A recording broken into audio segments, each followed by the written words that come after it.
j'espère que vous allez bien. Alors au programme de cette vidéo, le test du Samsung Galaxy S7 Edge.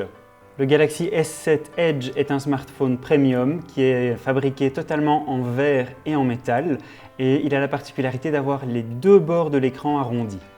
Le dos du smartphone est également totalement en verre et a également les deux bords arrondis, ce qui en fait un smartphone particulièrement agréable à tenir en main.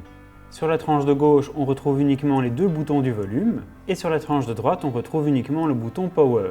Sur la tranche supérieure du smartphone, on retrouve le micro qui servira à la réduction de bruit ainsi que le tiroir où on viendra loger la carte SIM et la carte micro SD. Par rapport au S6, c'est donc le retour du port pour la carte micro SD, mais malheureusement, entre-temps, on a perdu le port infrarouge.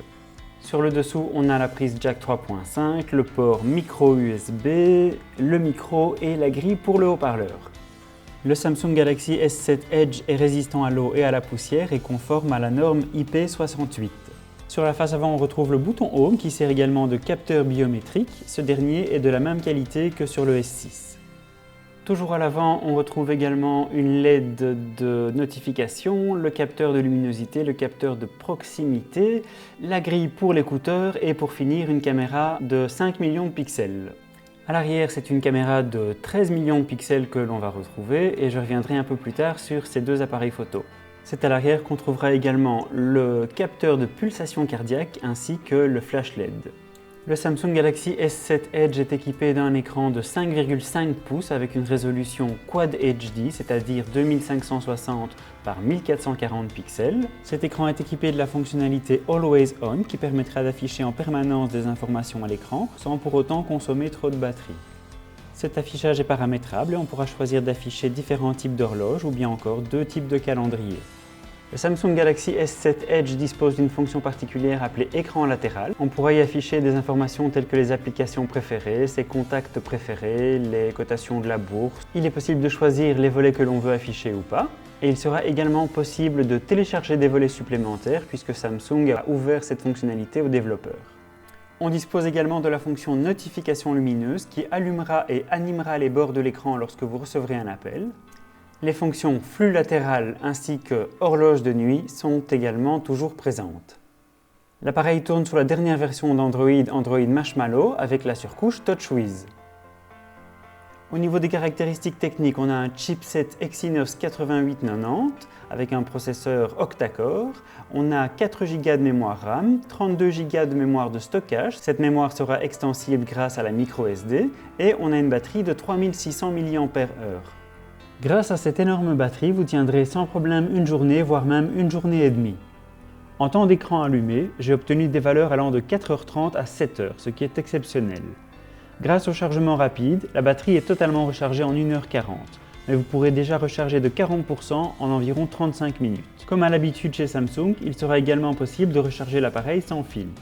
Les résultats des benchmarks sont à la hauteur des espérances et le Samsung Galaxy S7 Edge vient se hisser dans le top 3 des smartphones les plus puissants du moment. L'appareil photo arrière possède une résolution de 12 millions de pixels, ce qui est moins que les 16 millions de pixels qu'on avait précédemment sur le S6. Par contre, on obtiendra de meilleurs résultats en basse luminosité, notamment grâce à un capteur plus grand et à une ouverture plus grande. On aura également une mise au point hyper rapide et hyper précise grâce à la technologie Dual Pixel. Il sera possible de filmer en 4K à 30 images par seconde, en Full HD à 60 ou 30 images par seconde et en 720p à 240 images par seconde. On dispose de nombreux modes de prise de vue, tels que le mode automatique, le mode professionnel, le mode panorama, le mode ralenti et le mode hyperlapse. On pourra même télécharger des modes supplémentaires gratuitement. Un reproche que l'on peut faire cependant à cet appareil photo, c'est que les photos sont prises au format 4/3. Si on veut des formats en 16/9, il faudra baisser la résolution à 9,1 mégapixels. Mis à part ce petit bémol, le Galaxy S7 fait de très belles photos. Les couleurs sont justes, le focus est précis, les détails sont précis. Vous êtes certain d'obtenir toujours de très belles photos. L'appareil photo avant fait 5 millions de pixels et n'est pas en reste au niveau des fonctionnalités, avec, comme on le voit ici, de nombreuses possibilités d'amélioration de l'image. On peut voir ici un selfie pris dans une obscurité quasi totale avec à gauche la photo du Galaxy S7 et à droite la photo de l'iPhone 6S. Au niveau des jeux, Samsung propose deux nouvelles fonctionnalités qui intéresseront les gamers. Game Launcher est une application qui permettra de regrouper tous les jeux installés sur votre téléphone. Elle permettra aussi et surtout d'économiser la batterie en diminuant le taux de rafraîchissement de l'image ou la résolution du jeu. L'application proposera également différentes listes de jeux ainsi que des vidéos diffusées sur YouTube. La deuxième fonctionnalité, intitulée Game Tool, permettra de supprimer les alertes pendant le jeu, de désactiver les boutons capacitifs et également de capturer des screenshots, voire même d'enregistrer le gameplay. Cette dernière fonctionnalité n'est malheureusement pas encore tout à fait au point au niveau de la qualité de l'image. Les jeux s'exécutent bien évidemment sans aucun problème et avec une très grande fluidité.